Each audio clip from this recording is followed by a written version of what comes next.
look, man, we gotta discuss Goofy movies sometime. You came right with the pairing of The Road right off the top, and I thought that was a brilliant choice. Yes. I saw The Road many moons ago, and I really enjoyed it back in the day. So it was a treat to revisit it Yes. after aging a little and having a son of my own Mm. to kind of Yes. understand the role of fatherhood a bit more. So Did you just change very which microphone you're using? Because your quality just dropped.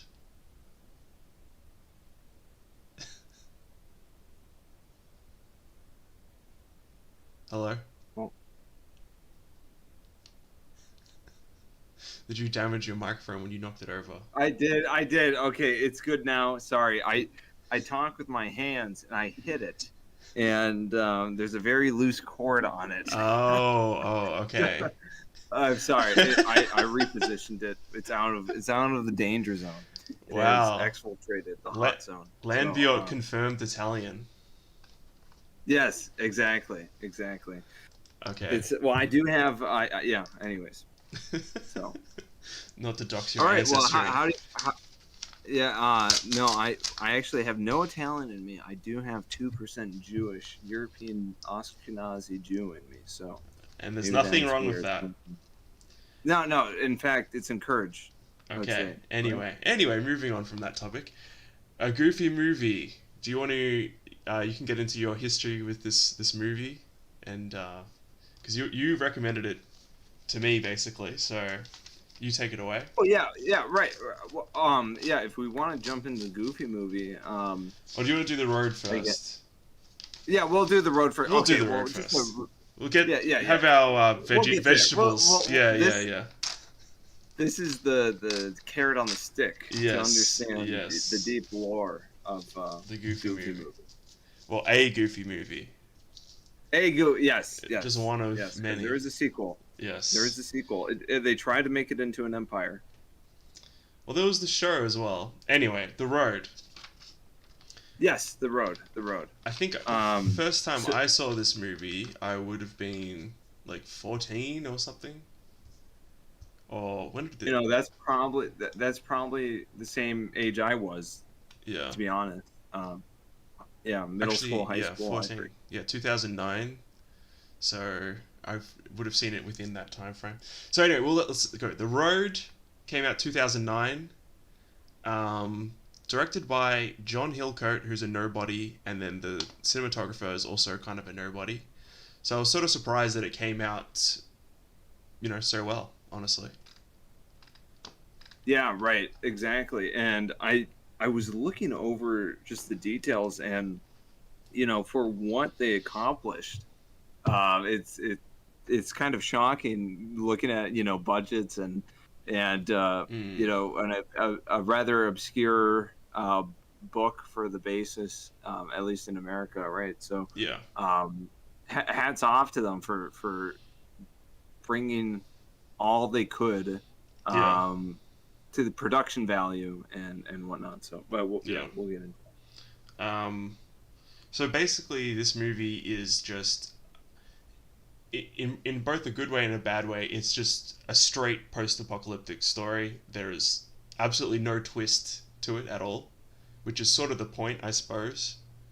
Um, but I think maybe for some people it might be a bit slow or a bit boring compared to, I don't know, other movies with zombies or other factors going into the apocalypse.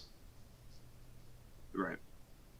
And it is important to note that this did come out right 2009. This is kind of before this whole cringe like zombie apocalypse fetish came onto Yes, the scene of and American psyche. I that's why I wanted to mention was so this came out like a couple years after I Am Legend, which was a really big movie of Right. 2007, I think, and then Yeah. after I Am Legend, there was like a slew for about 5 years of what do we got? What do we got that's like an apocalyptic movie that we can make and get some money? Exactly. Yeah, it was a cheap cash grab. I mean, you saw this even in especially in video games. Yes. it was just all over the place, and kind of culminating in probably, I don't know, like The Last of Us, kind of really bringing that to a Yes. crescendo, and Yes. kind of dying off after that maybe. But Yeah. and it's rather refreshing that it's just there's no gimmicks of, oh, here's Yes. zombies, there was this infection that Yeah. spread, like we're, Yes. this is actually very similar to what we discussed last time, right? With Yes. a visitor to museum, we're not really told much about what Yes. the world is, and that's a really important factor, right? It's not like trying to be this novel, like, oh, there's this Yes. elaborate problem. It's just broken humanity, Yes. inherent brokenness, right? So Yes. Yes. very refreshing, Yeah, honestly. we've got Mortal Monkey in the chat.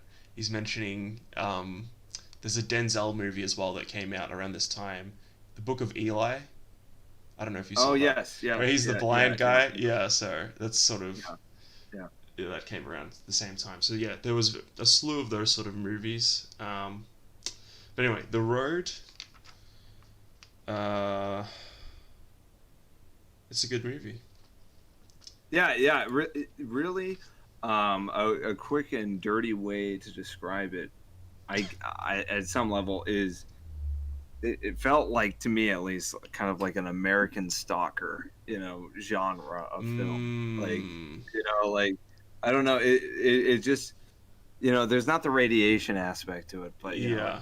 mainly because it's set in America. It has the grittiness and the Yes. dull colors, and the Pacific Northwest landscape, Yes. and you really just get this really amazing sense of environment within the first 2 minutes, where they're just Mm. traveling through this broken, destitute land on this old ruins of a highway, Yeah. and things are falling over. There's random fires, Yeah.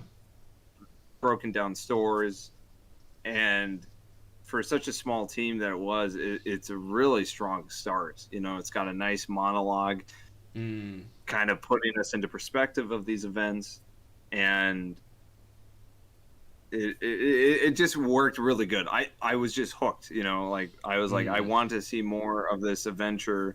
Where are they going? Where are they headed? What is Yeah. carrying them through all this? Like, these are Yeah. things that you start to question, and it's really interesting because right off in the bat, we're introduced to this.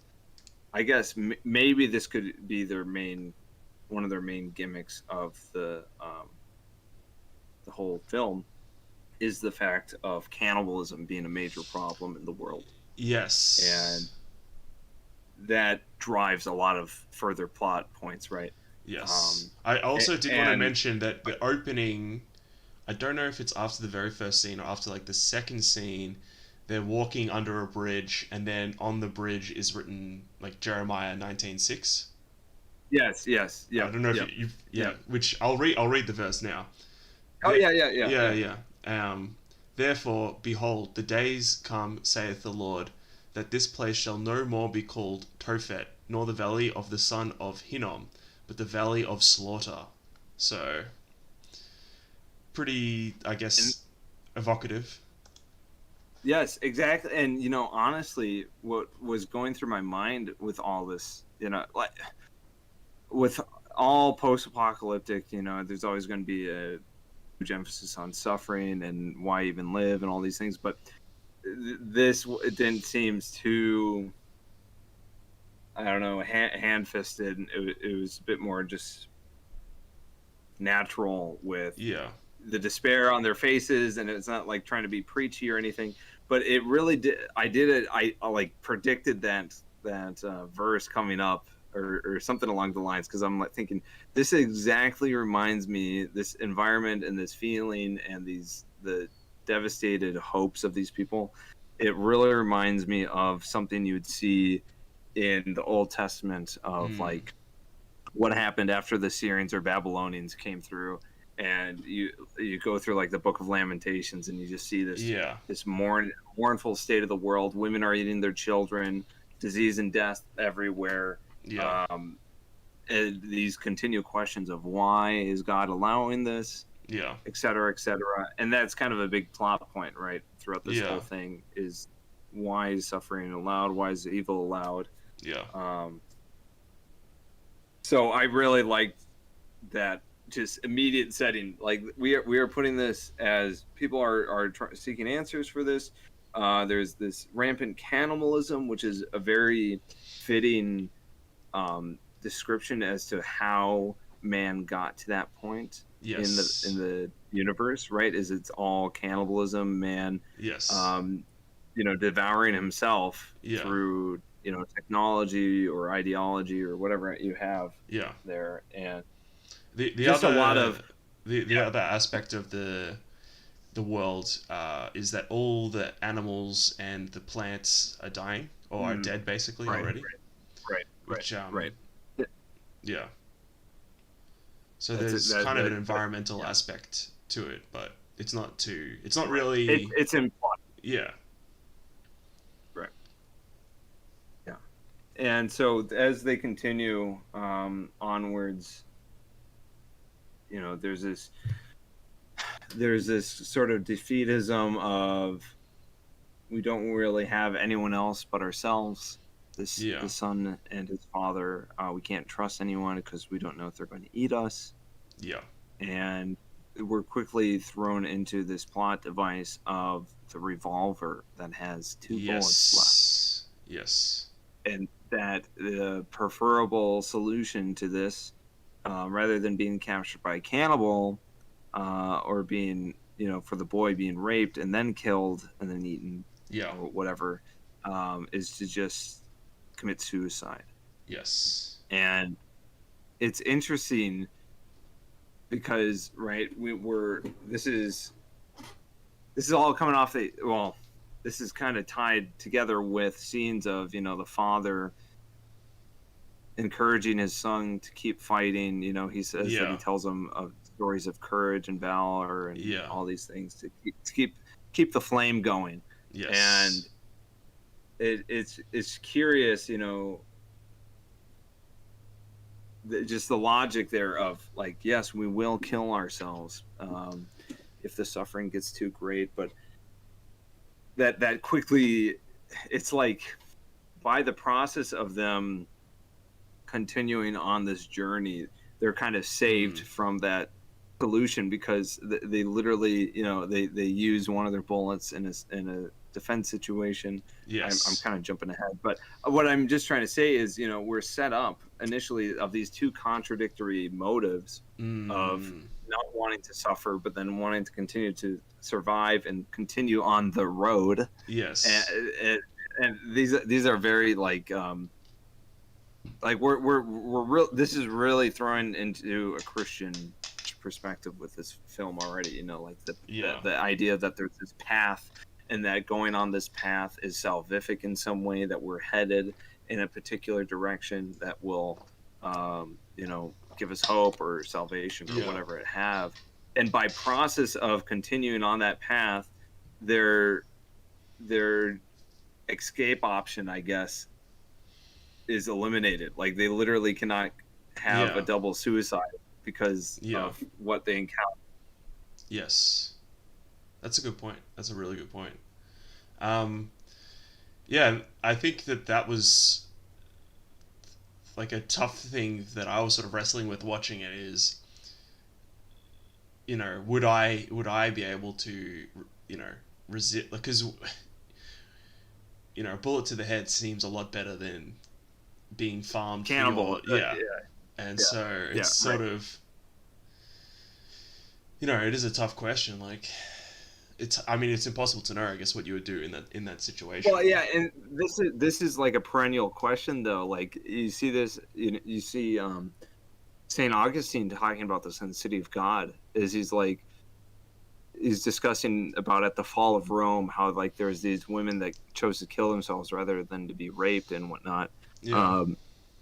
And St. Augustine just is like, no, it's always better to live. It's even though it seems like okay, I'm really jumping ahead here. But within the movie itself, we're told death is a luxury that we just can't afford right now, right? That there's an element that this suffering is salvific in some way Yeah. and is somehow a cosmic justice in the world, even though there's all this injustice. The fact that you are experiencing this suffering, Yeah. this suffering needed to happen because of the acts of humanity, Yes. and that humanity is reaping their collective fruits. Like the sin has overflowed, and Yeah. it's time for judgment of sorts. Yeah. Yeah. But and that the temptation, right, to just give into suicide is all around them, right? Like Yes. they come across corpses that are obvious suicides, you know, and you have these flashbacks where of the family, Yes. the man, the son, and his mother, and the mother is trying to convince the father, look, we need to do a suicide. We need to just end this all. Yeah. I'm gonna. The wife wants to commit suicide regardless, and Yeah.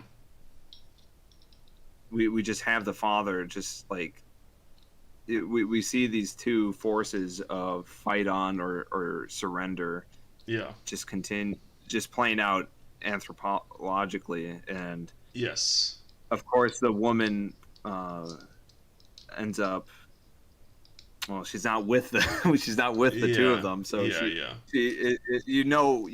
starting off the first time you see this flashback, okay, this woman is no longer around. Yeah. So she does, her fate is unknown, but around suicide is presumed dead. Yeah. Right. I think the movie, the sort of the rhythm is it's very episodic. So we'll have an incident with the father and the son, and then there'll be a flashback basically, and then it sort of keeps cycling. It's like a recap. Yeah. What did you think of the flashbacks? Yeah, like, just from a movie perspective. Honestly, I it's kind of like it's like what's that one movie? Why am I forgetting about it? Memento, almost like the way you just said episodic. It just kind of reminded me of Memento, right? Because it's like it really is like there's this encounter of some sort.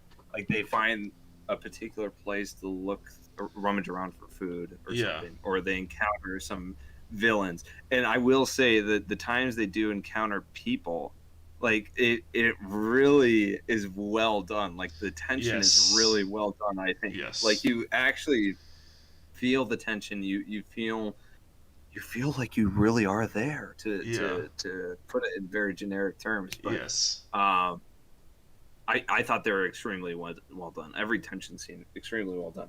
And right, so the reason why I think these flashbacks are happening after these intense moments of violence or tension, or even after moments of successfulness, it's kind of like, in one way it's kind of like a demon reminding this man of like, hey, oh yeah, you just had a victory and all, or you just got away from this all, or this was really rough and all, but why don't you just end it? Like, what's the point of it all? Your wife is gone. She took the easy way out. Why don't you just do the same? Why fight it? And so it's just a reoccurring element of the story of just giving up. And so I think it's a good way. Yeah, it resets the mood every time. I think I found, so apparently the wife's or the woman's role, is what the character's called, was increased a lot more for the film, and I think that's for the structure of a film versus a book. Like a book, you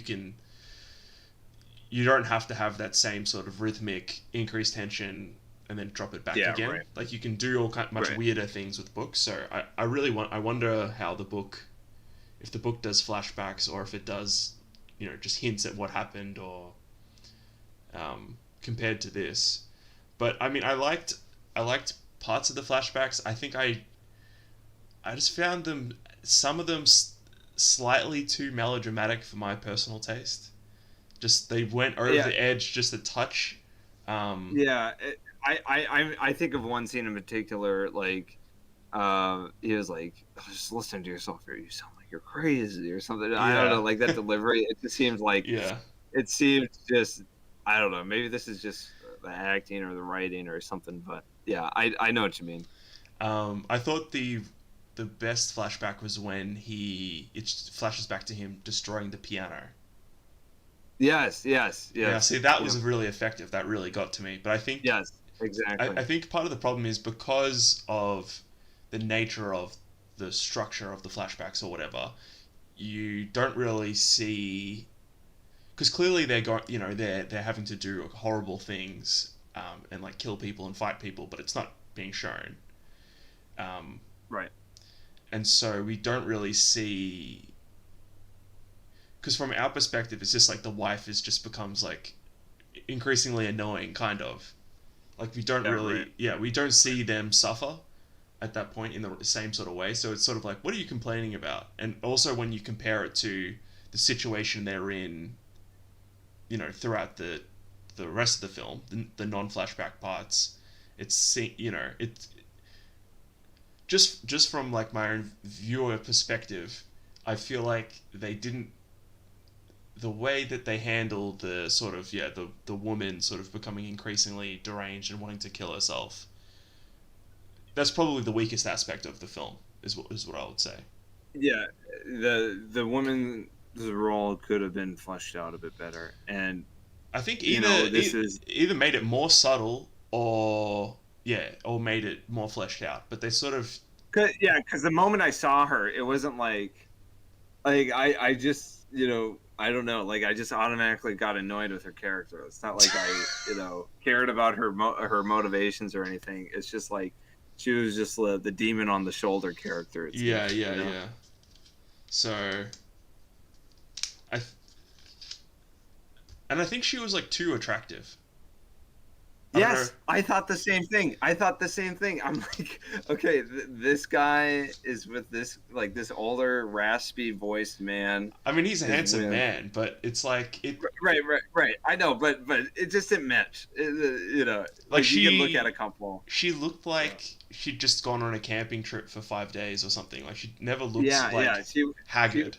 where where were like the really rough skin, or Yeah, like pimples, or I don't know, like yeah. just blemishes, imperfections. Yeah, And so she was too pretty.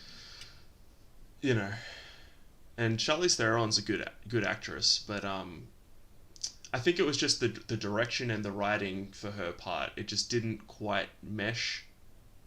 Um, Yeah. and that's yeah, pretty. That's my sort of major. Well, I wouldn't call it a major, but it's my only criticism of the film. Um, Right. yeah. But yeah, what have we gotten up to? Just talking about. I guess we can go through some of the different episodes, as it were. Yeah. Sure.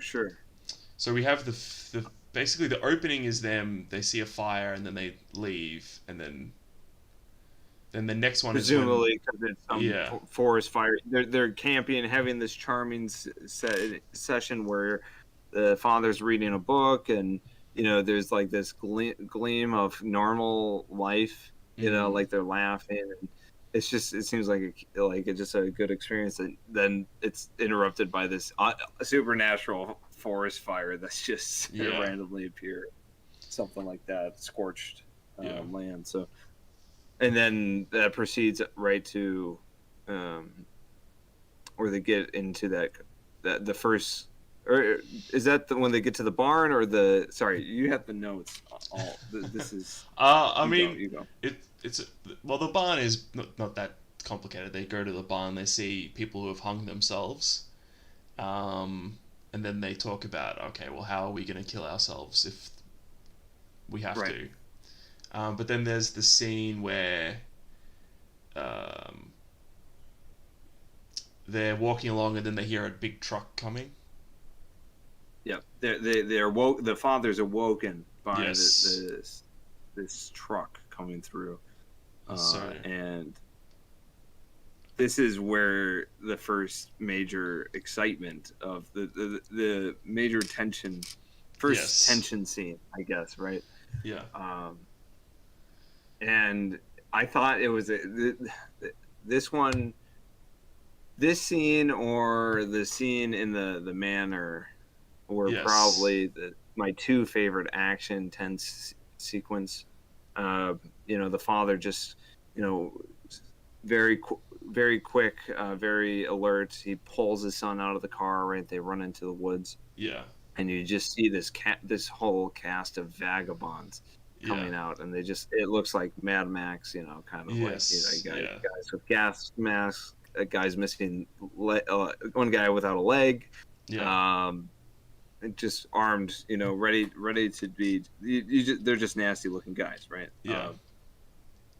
And then yeah, one of them And goes to take a yeah, piss, and then he notices the son and the father, and so then the father pulls a gun on him, and I think yeah, that was a really great. I really like that moment because you really get the desperation out of the father, and he's just like a yeah, rabid. He's just like a dog basically. Like he's so yeah desperate in every situation. And yes, that's one thing definitely. we haven't mentioned is what basically elevates this movie, and the best part of this movie is Viggo's performance. I would say comfortably, in my opinion. 100%, 100%. You Yeah, know, because he does the fatherly aspect. Because what the this film sets apart from other post-apocalyptic films, because it's really about fatherhood and how, the yes, father, and this kind of blends into what we'll be discussing with Goofy movie, but yes, it really is the father as, um understanding the balance between who the father is and the role the father inhabits as the position of fatherhood, and mm, seeing how he needs to act as a father and do things that are proper to fatherhood rather than what he would rather want to do. yes, I guess you can mainly see that by his willingness to, you know, he has, as he's trying to negotiate with this man to let them go, there's no confrontation. He does whatever he can, and this cannibal guy, he sees in his eyes that he doesn't have the guts to shoot this man. yeah, Like he's not going to pull the trigger. He's scared. He's not a bad guy. yeah, Um, and that's what prompts this man to then make a move and try to hold the son hostage with a knife, and yeah, call over his friends who killed him. And in that moment, we see that role of fatherhood snapping into play to just shoot the guy, yeah, right? Uh, and that's the thing about fatherhood, is the fatherhood is a salvific thing, because it elevates who you are, right? You cannot get to the place you'd be with, how do I say this?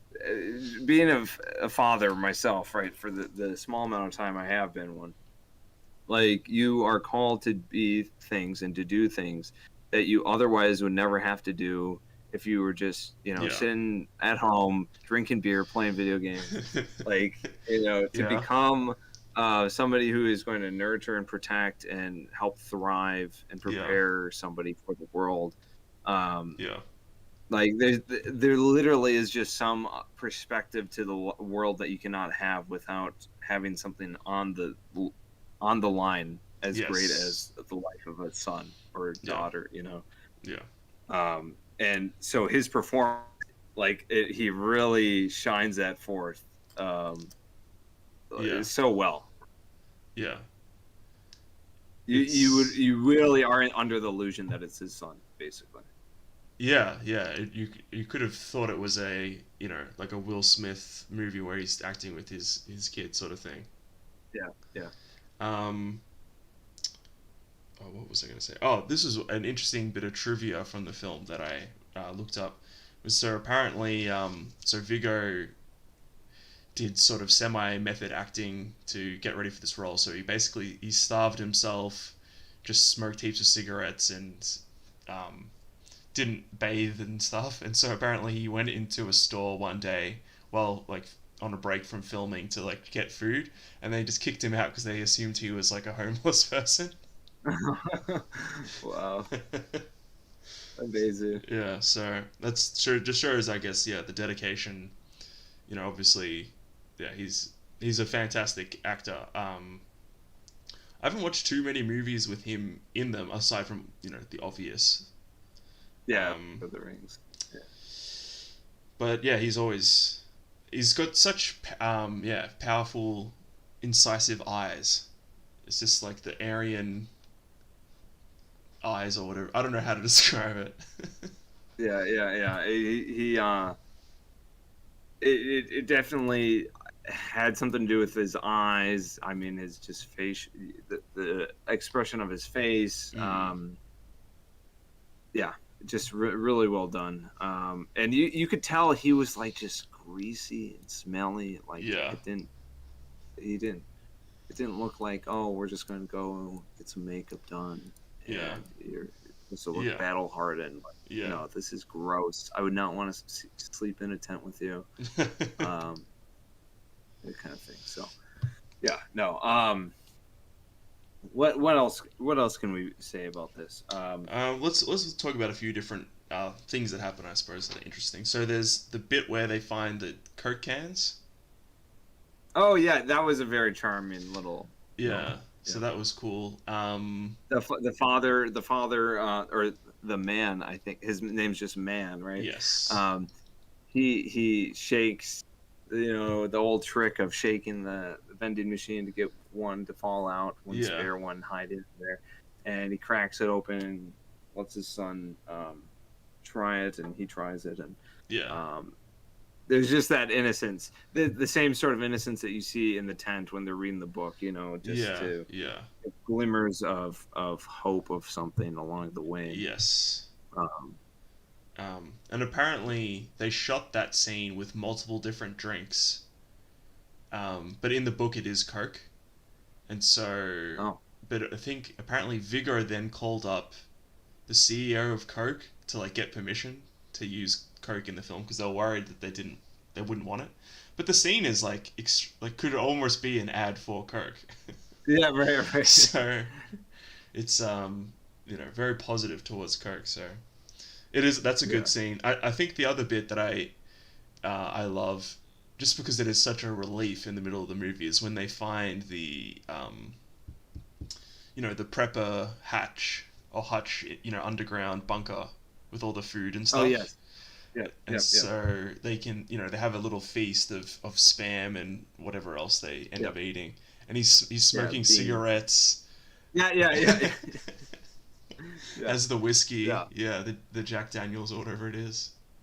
Yeah. Um, Yeah. There's that reprieve. yes, and I think it's scenes like that really shine the relationship, the father son relationship, make it seem really really real. Yeah, like how he's grooming him, Yeah, and cutting his hair and yeah. bathing him. Or the moment where they, even earlier when they're swimming, in the Oh waterfall yeah, naked, it's just like this is where, like, if it was just like a companion film, like two angry guys survive the apocalypse together, they yeah, wouldn't be like doing these sorts of things. Like yes, yes, this is where that innocence of boyhood comes along.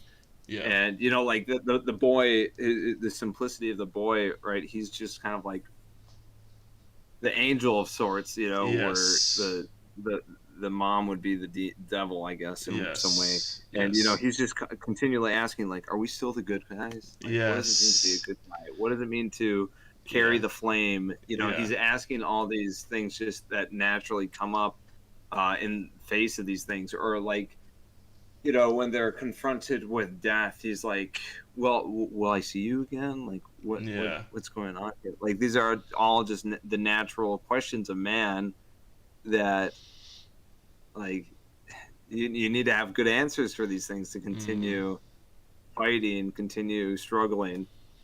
And that is, yeah, I think that's where it shines, is with the father, just wanting to push yeah, for something.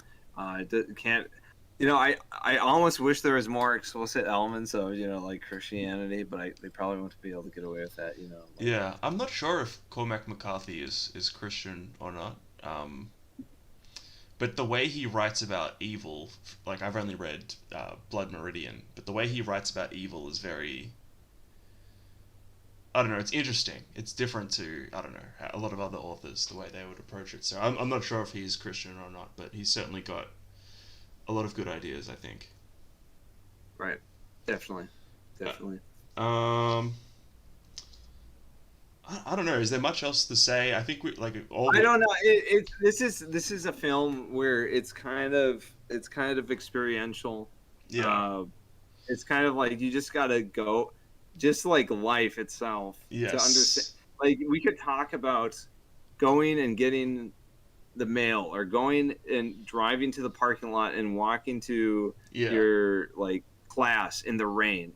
Like you can talk about these things, about like just these banal, like small sufferings and even great sufferings, like but you can't really participate in it by me just telling you about it. Like this is something you just have to watch, and you just see these things, because a lot more is said. Well, this is really, I guess, generic to say, but a lot more is said in the visual aspect of this. Yes. So I think, because at this point we'd just be recapping, giving a synopsis. So I think we've but I will say there's a lot of good touches of like showing prior, like going back to the opening scene, right? We see them just trampling over money.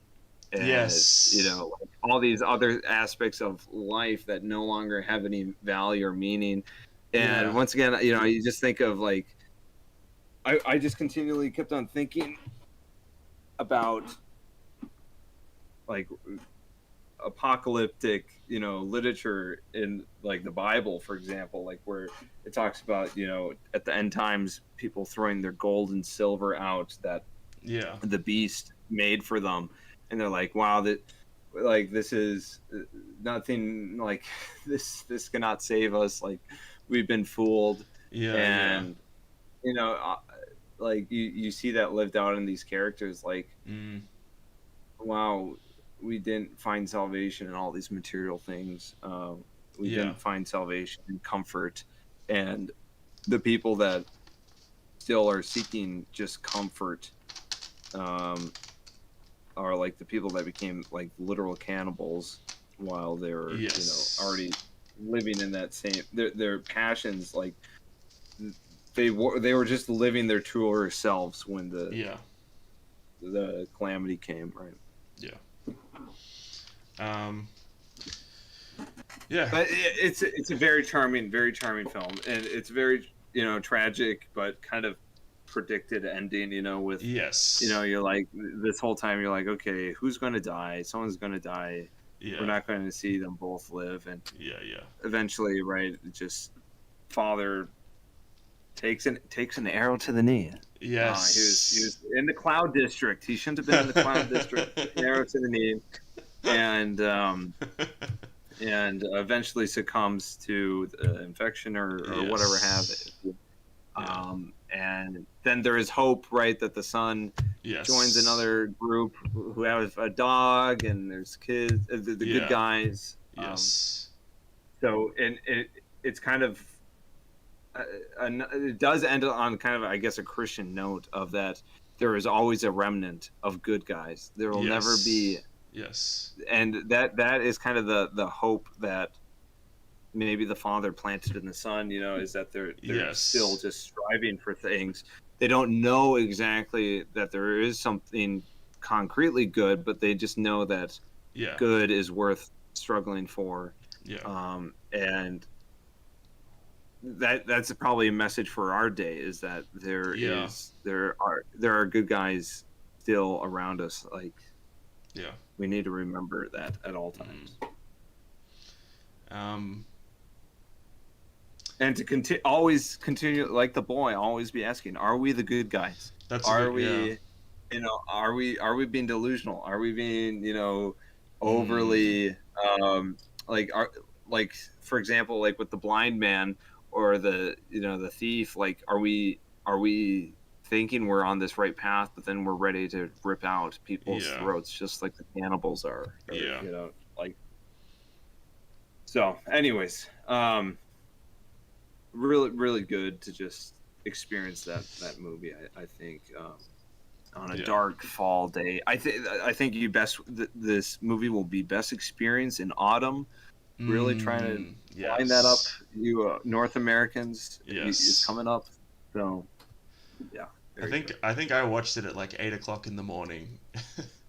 On the Oh man, the sun is just beaming through yeah. while they're in this house of cannibals and all these things. So Yeah. um, no, so very. I give this a thumbs up. So go check it out. Well, there you go. You heard it first from Flooded Cinema. Yeah, yeah. A passing grade from Flooded Cinema. Yes.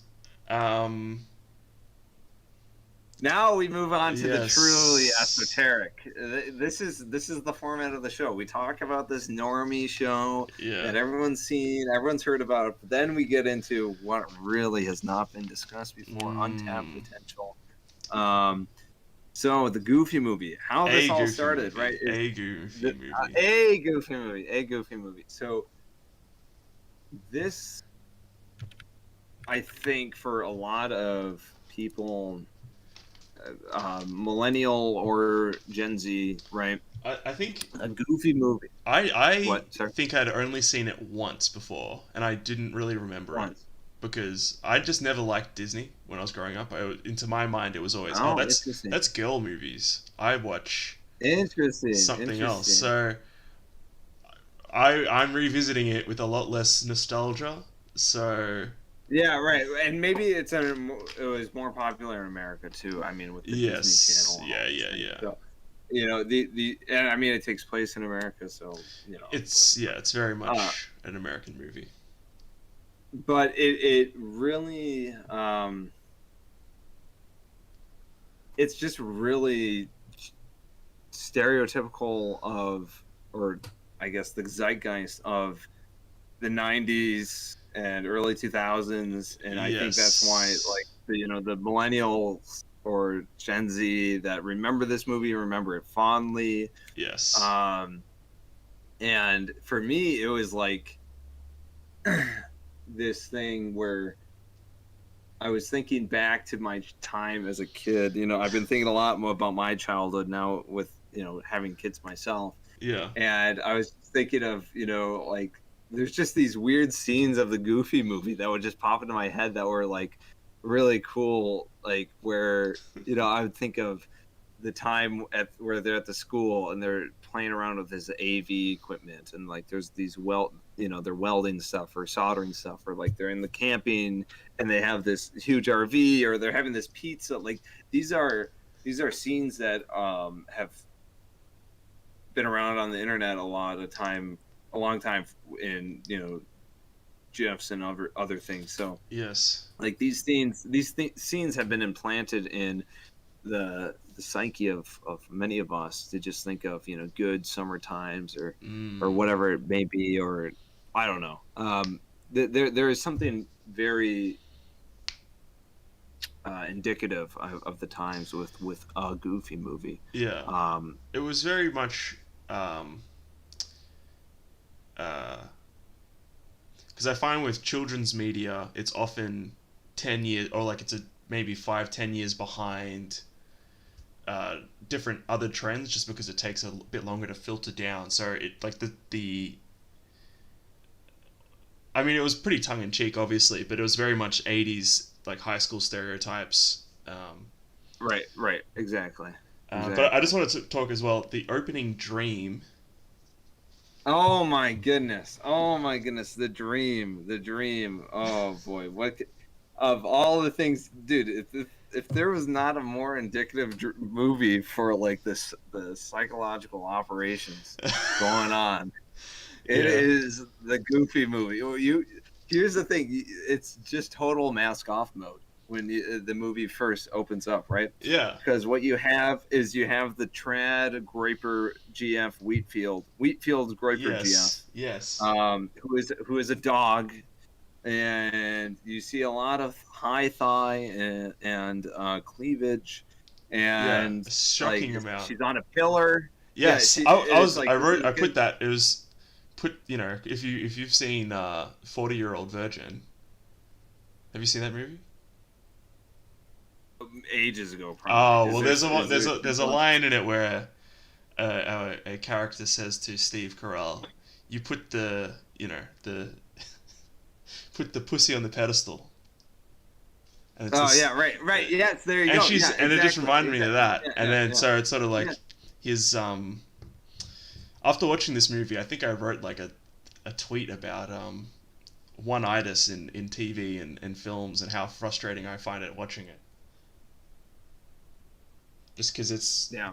uh, you know, I mean, that's just how you have to do movies. Like, you can't have how relationships actually sort of work be in a movie. Yeah. You know, it's too Right. complicated. Especially a Disney movie. Yeah, Especially yeah, a Disney yeah, movie. yeah. Which is, you know, But it's fine. but it's just mask off like archetype like Yeah. hell going on here, and like it's like this goddess, she's like Yeah. in white, like kind of like Greek god kind of Yeah, thing yeah. going on, and the dream, this hedonistic mating between these two dogs of different breeds is interrupted, right where this everything turns dark and gloomy and lightning, and he metamorphosizes into his father Yes. and becomes everything he despises about his father.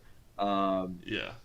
And it's like, okay, like this is like it's coming together why the people who love this movie are still children, right? It's all about like, Yeah, I want to just remain like this. I want to be Peter Pan.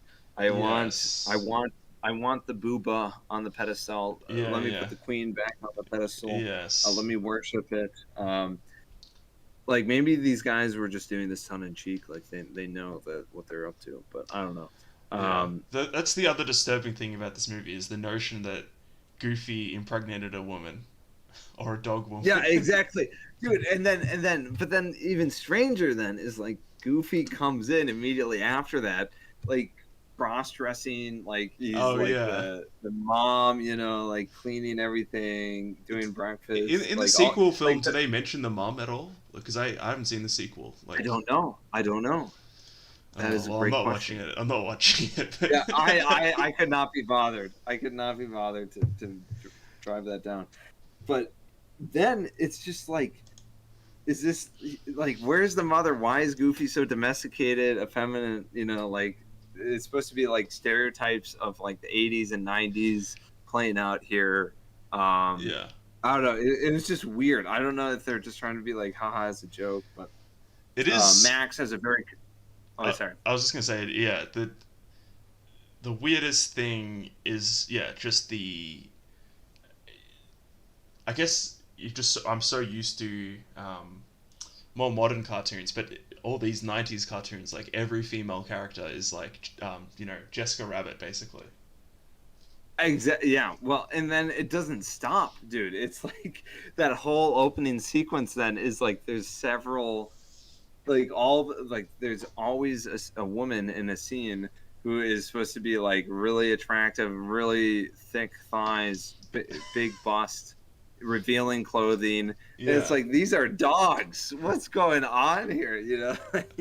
Yeah. Also, it's a kids movie, so it's just. Yeah, it's a kids. It's not like a teenage like. Yeah. It's not like American Pie, which there's problems with that for different reasons, but it is weird. Like, surely this is aimed at like 8 to 10-year-olds or something. I don't know.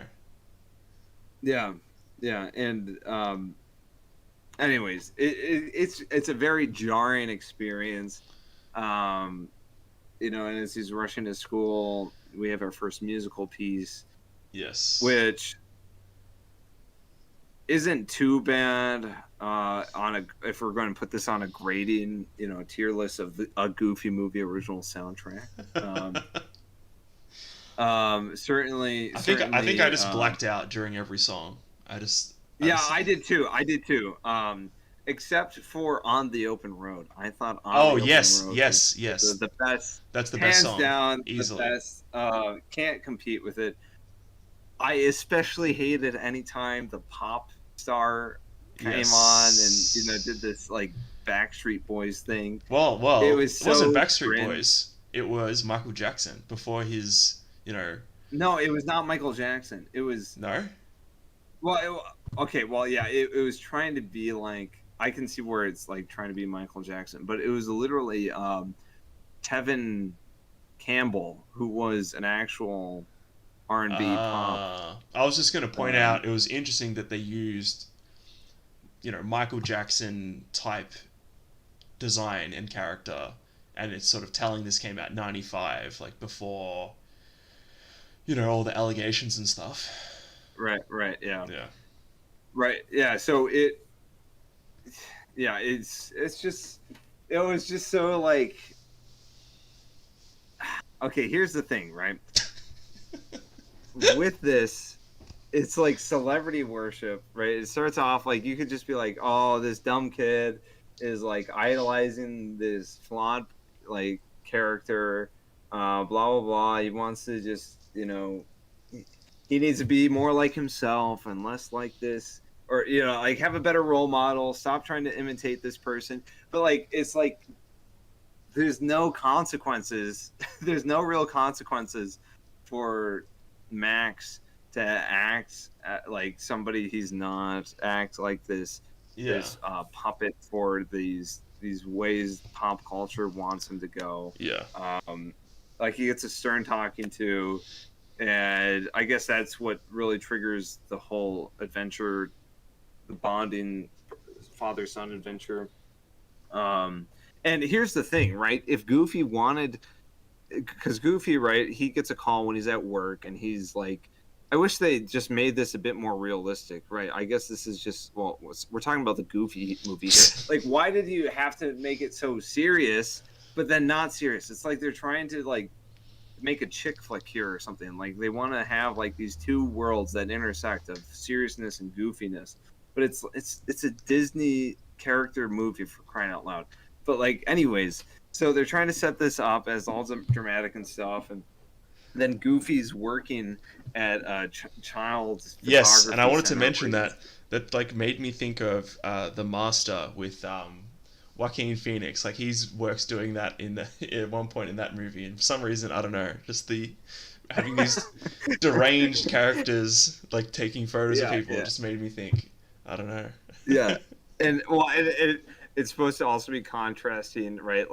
Um, like Pete. it's all like kind of a joke because here his son's being rebellious and stuff, and these people are saying, "Oh, we have such a way with children," blah Yeah, blah yeah, blah. It's yeah, like yeah, all foreshadowing yeah, like the problems, and this is where we first see these parenting struggles between Pete and Goofy. Pete's like, yes, no, you need to lay down the law, blah blah blah. yeah, Like it's just creating like this just be a tyrant and everything will be fine. yeah, Versus what Goofy wants to do is he wants to like negotiate and incentivize good behavior and work like yeah, yeah. Anyways, and so that plays out the whole rest of the film, right? And this yes. ties into what I was talking about in the road, where it's like Goofy. It's really a journey to see like Goofy needs to be the father. He can't just be Goofy, who's friends with this But I person but I Max, who but I happens feel to be his like son. he doesn't really just try and be his friend. Compared to other movies or whatever. That's how they set it up. That's how they frame it. But I don't feel like there's that much Right, right. evidence in it because it's like, oh, No, no, no, no. It's like he's just aloof. Like that's he's the just problem. like, If oh, anything, he's like yeah. emotionally distant because he's goof. And okay, He's so like a psychopath. He's like a like it's so deranged because it's like it's goofy and like he's just like acts like he has like short term he has Alzheimer's or something because like he cannot remember like anything about his son. He just acts like a total goof. all right, but Um, we have yeah. skipped over a key element here, which is Oh yeah, yeah, yeah. the performance. So Max he Yeah. basically puts all his eggs in one basket to do this like pop performance to try and impress a girl, and he takes over like the school assembly, um, on the like the last day of school or whatever, and he basically suffers no consequences for doing that. I have a note Yeah, here. he's not expelled, dude. There's like attempted murder with the Yeah, principal I know. I just said after the war, and where does he go? yeah. Like, does he go into It's like the Prestige or something. Yeah, yeah. I have a note here. I wrote, "Kill your principal equals get GF." So true. Yeah, yeah, And yeah. I also wrote that's the thing. Napoleon Dynamite Yeah. because it was very much similar to that. Yes, yes. But Napoleon, see, the thing. Oh, here's the thing. What made Napoleon Dynamite so like so meaningful? That performance was so meaningful. It's because we saw the build up to it. Exactly. Where like we saw him training and practicing and Yes. sweating. In this, it's like he brings some cheese. Oh, And I hate that they cheese solder guy. some wires. Yeah, yeah. I know, right? It's basically Flooded Basement. His character. who's No, running all the AV equipment, eating no, cheese. No, I hate that Anyways, guy. so like it's just insanity because like we're just supposed to suspend our disbelief. Like, oh yeah, the three like juniors in high school like just soldered some wires together and like got a fog machine and like did this crazy outrageous like stunt thing, lip syncing thing. Like it's just out of nowhere. Like it's just a ridiculous thing. Because that seems like that should be the climax of the film. Yeah, like it's a big thing. It's the a actual big thing. like it's the actual climax Well, is it's less no eventful. different from the climax. Yeah. Yeah, exactly. It's more eventful than the climax. And guess what? The same lessons. This is what's so frustrating about this stupid, goofy movie, is that the same lessons that are drawn from the initial event at the school is what happens at the end of the movie, and he basically just gets clout for Yeah. being like this pop star. Yeah. Like that's literally that's like the whole message is like, oh, just be like the pop star Yeah. and everything's gonna be cool. Like there's nothing learned. Like we're jumping way far ahead here, but like because That's you bring fine. up the end, like he interacts with this celebrity, and it's not like he realizes that he's a fraud or he's not what this idol is being shattered. Like Yeah. these are what you typically expect if they're putting so much emphasis on this idol, and it's just not like a well thought out script or something. I don't know what to say about it. It's just like, Yeah. It's oh yeah, really thrown together script. It seems like, I mean, it's a bad movie, but you could have made it an average movie or like a fine movie. exactly. And exactly. you know, so I'm not too upset about the fact that the script is terrible. Yeah. And look, I would much rather watch, as bad as I had of experience with it, I would rather watch Night at the Museum over a goofy movie anytime, because like Yeah. the only redeemable quality for a goofy movie is On the Open Road. Everything else is just a mess. Yeah. Because like there's no like it's just so infuriating because like Goofy is like doing this whole thing like, oh, woe is me, my son's rebelling against me, let me throw this. But he doesn't quick communicate trip with him. together. Like this is the No, thing. no, yeah. It's like, yeah. why not just have the trip be like a week later? Like it's a summer vacation. It goes for 3 months. Just do the trip like a week later so he can go to the party and get with the girl or whatever.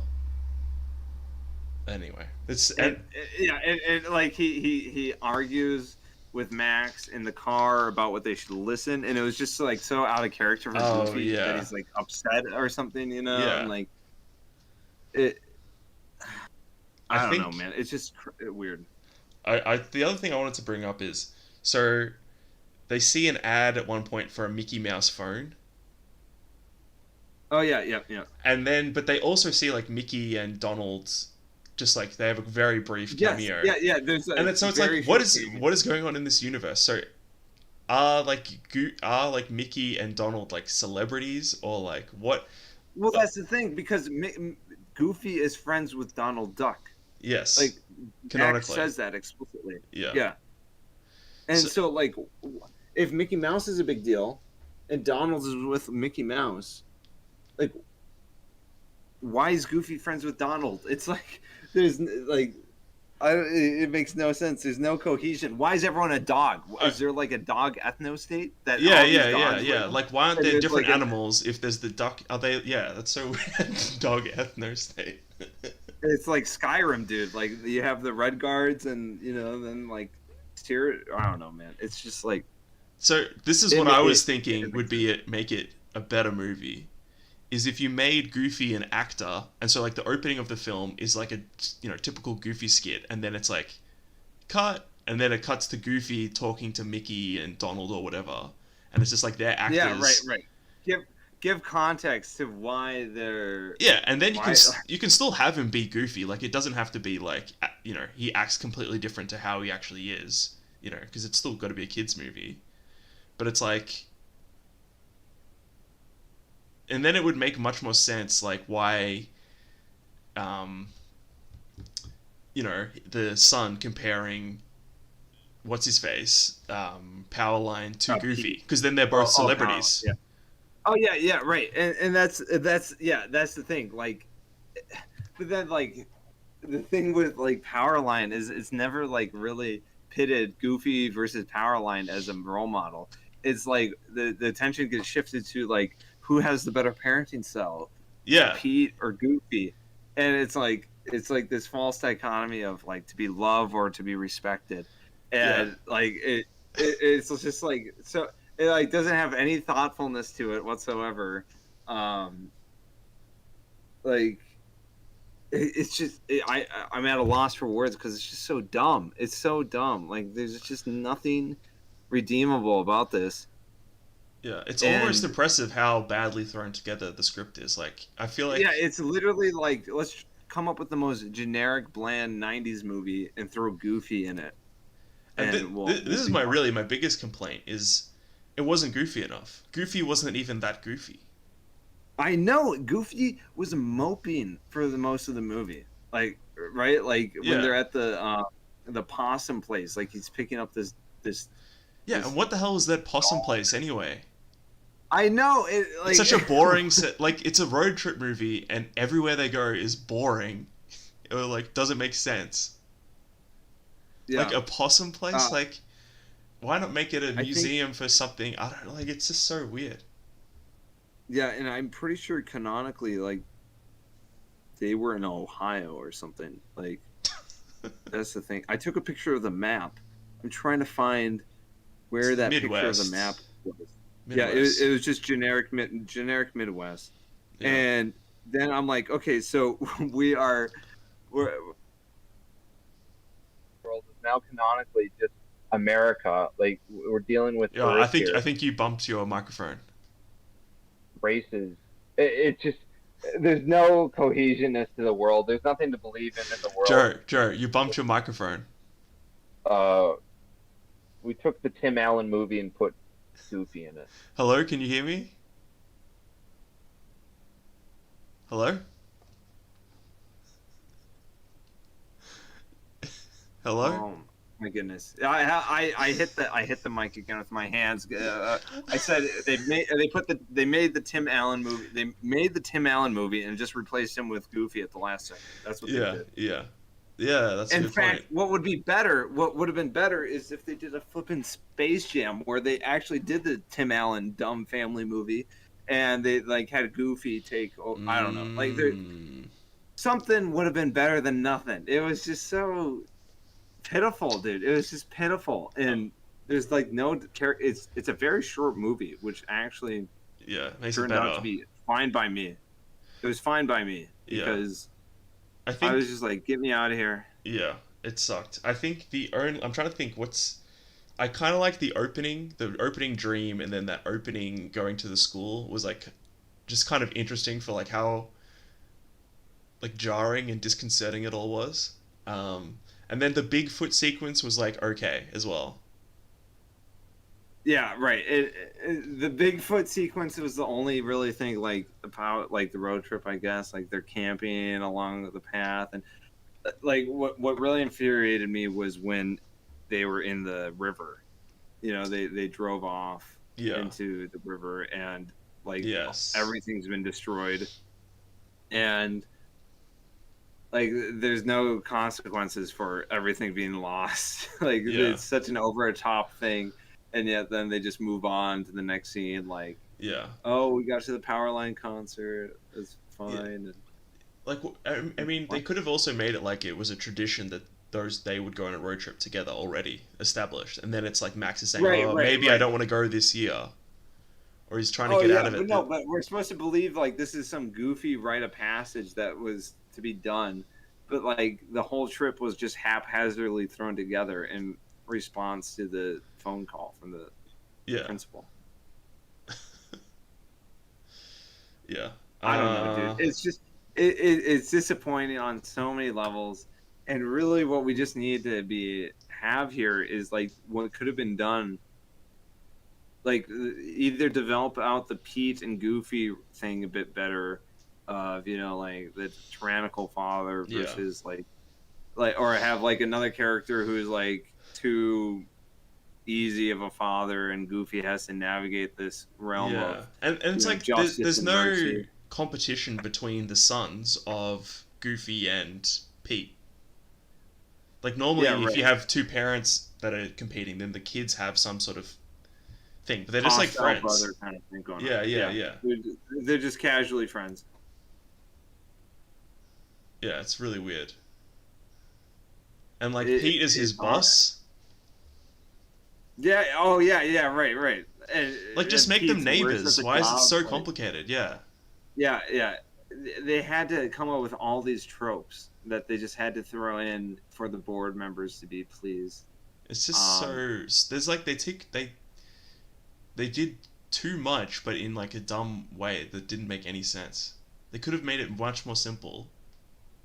I don't know. It's just so right. ridiculous. And I think it helps to understand too that um, I'm pretty sure they're working on the Lion King while they're working on the Goofy movie. So like, I think the resources just got Yeah. slipped away. Um, but what's just really remarkable, this goes back to what I was saying before with the opening dream sequence. Um,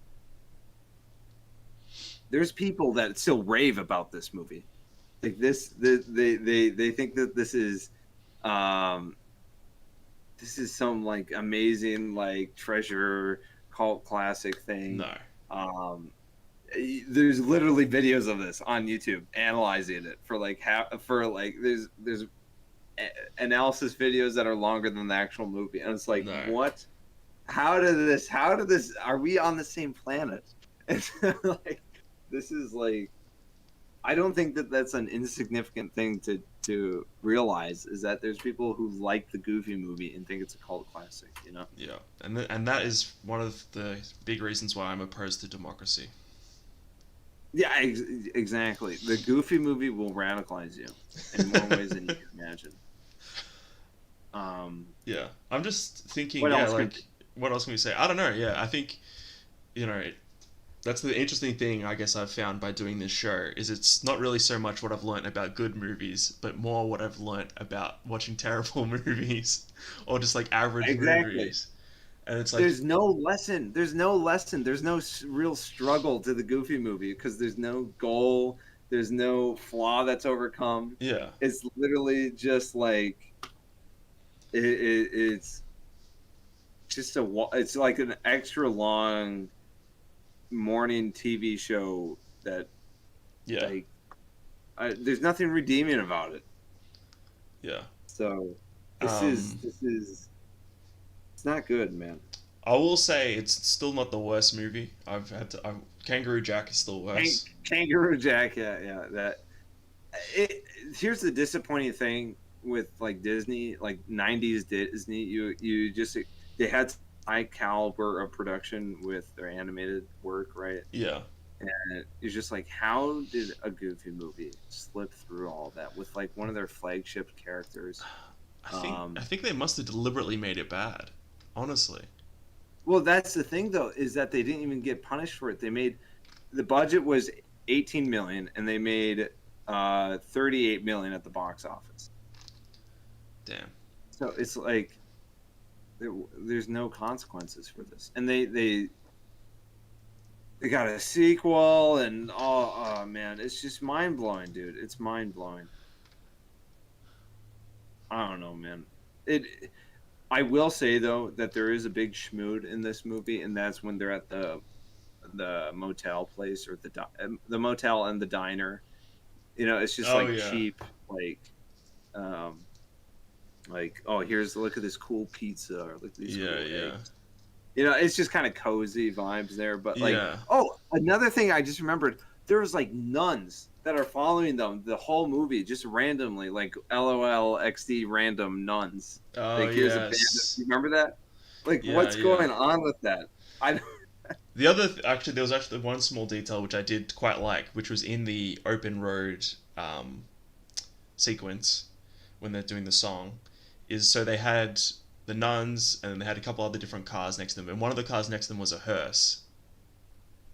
And then there's Right. one shot where it shows people from all the different cars dancing on top of their car, and on top of the hearse is a zombie.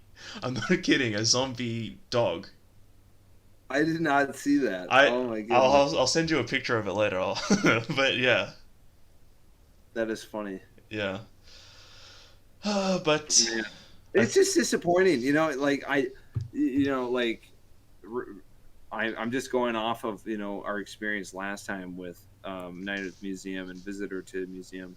yeah, not at the museum. There was a lot to talk about at the very least. There's a lot to talk about, and then Goofy movie. It's just like it's more. I guess it's more of a black pill to realize that there is so much vapidness with what we were consuming as children. Yeah, well, I don't really ever remember watching a Goofy movie, so I think I dodged that one bullet at least. Dude, but a lot of people didn't. A lot of people didn't. That's the thing. The sequel is called An Extremely Goofy Movie. Yeah, and it has to do with like the X Games or something. Like it's just like it's not even about Goofy. It's about his dumb son. Like both of them. I hate it. Yeah, the thing is, I like Goofy as a character. I know. And he's funny. And when he can be goofy, but anyway. Like think about.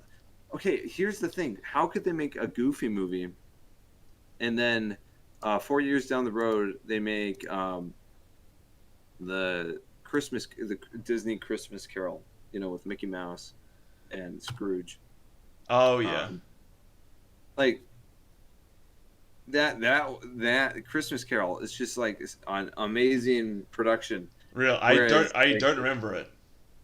You owe it yourself to watch it. I know the Muppet one. I liked the Muppet one. I was more of a Muppet guy. But I'm just trying to recall here, like watching Goofy movie. There wasn't even a point where, like, in the road where I was like looking at it, and, like, thinking about this, with my own son. And there was like nothing where it was just like that connection of father and son was made. Like, I guess the closest thing is when they're in the car and he spells out something in the alphabet soup. Oh yeah.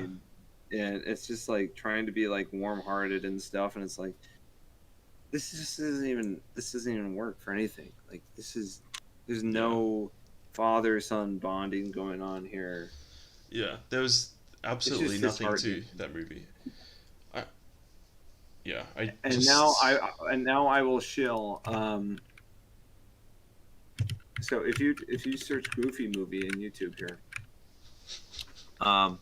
there is why a Goofy movie is better than you remember, and it's 23 minutes, and it's got 1.2 million views. Damn. And or a Goofy movie, all Roxanne scenes. It's like that's 1.2 million as well. It's just like, come on, bro. It's just crazy. Yeah, but anyways, I will say on a final note, just consistently what I really liked with this movie was the various set pieces and colors and, just the typical production quality There you'd wasn't see that with. much color though. Like they go to this possum place and it's just grey and looks terrible. Okay, yeah, yeah. I The guess, school bit is good. Uh, school and at Goofy's work yeah. and at Bigfoot the bits is okay. campsite. Yeah, and then it's like, and then the motel's all right, but they really You just needed. really didn't like the possum place. I didn't really like the possum place. It seems like they put so much time at the possum place.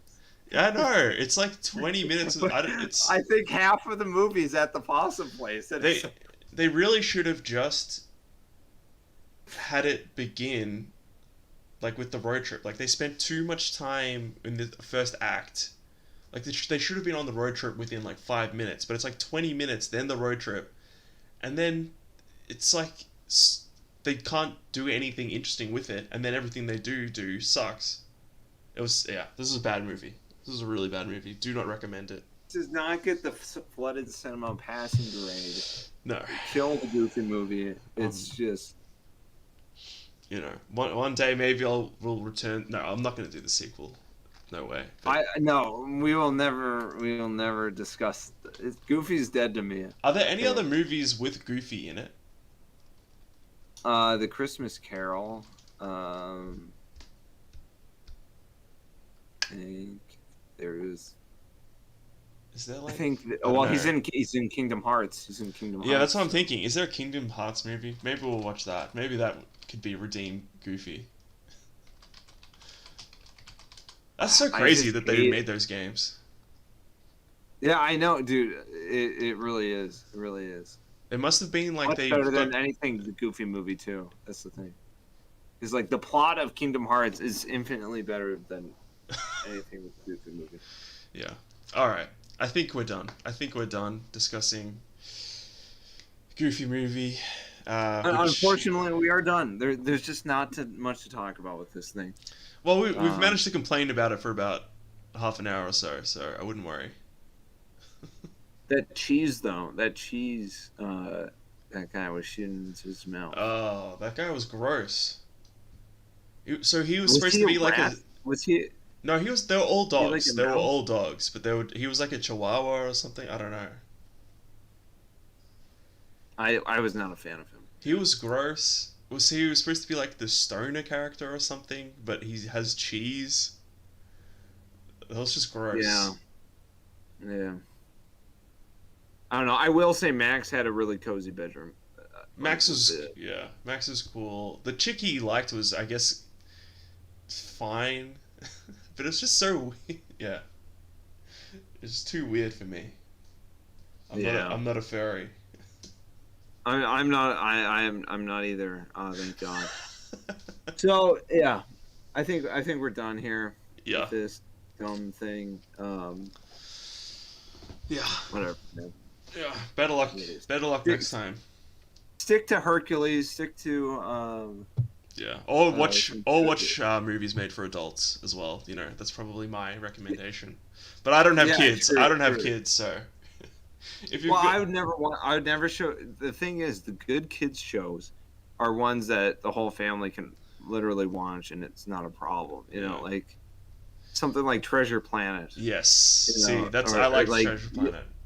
The good is universally good across the ages. Yeah. Night at the Museum was was decent enough, I guess. I mean, compared to this, it was like a masterpiece. Oh, dude. Oh, yeah. 100%. Come on. You know, I think Night at the Museum, the one simple fix that could have, we talked a lot about how we would fix the script, but the one simple fix was just replace Ben Stiller with Jim Carrey or any other people, and it's just boom, instantly it's a 7 out of 10, or a 6.5 out of 10, right. Yeah. The Goofy movie, you have to change everything. Yeah. It's not one simple fix. I think the best fix is to not make it. Yes, the best fix is to travel back in time and take out Bill, or not Bill. No, we're not advocating that. No. I meant take out Kevin Lima. Take out his application to work at Disney. Yeah. That's all I'm gonna say. Yeah. Is take that out. Take him out of Yeah. Disney by removing his application. Exactly. So, it's hard to be cool when your dad is goofy. The thing is, Goofy. That's whatever. We can't get back into it. But basically, it doesn't make any sense because he wasn't that bad of a dad. Anyway, whatever. Yeah, We're done. yeah. We're done. We're done with Goofy movie. We're done. We will not mention a Goofy movie in this house ever again. No. Terrible movie. All right. We recommend The Road, and then the other movie you discussed will not be mentioned again. Yeah. I hope you all enjoyed. If anything, find somebody to find another man to watch The Road with. Preferably your son. Preferably watch it with your son. If you can't, watch it with a good friend. And then afterwards play Goof Troop on this Super Nintendo together, because that's basically like the road. Goof Troop is basically the road, right? You're stranded in this island. You have to forage for supplies. You have these pirates trying to kill you. I never played that game. Oh, well, the Goof Troop is just the road on the SNES. Okay. Well, maybe we should have reviewed that. Honestly, we should have. We should have thought about this a bit more. Yeah, maybe one day. But it is Flooded Cinema, not Flooded Gaming. So. They both were on a journey. Both of these movies included a journey. Yeah, well, that was the father-son thing. That was it's the father-son episode. Yeah. Yeah. With both road trips. Both were road trips. Yeah. Anyways. Yeah. Well, thank you for joining me. It was a pleasure, regardless. It was good to gush over the goods of the roads and the bads. Yes. Of the other movies. So. Yeah. Okay. Right. Well, thank you. No worries, sir. Now, yes, thank you everyone who's listening or will listen. I hope you enjoyed this episode. And there's plenty more to come, plenty more organized down the road. So look forward to that. All right, goodbye. It doesn't end. All right, see you, boys.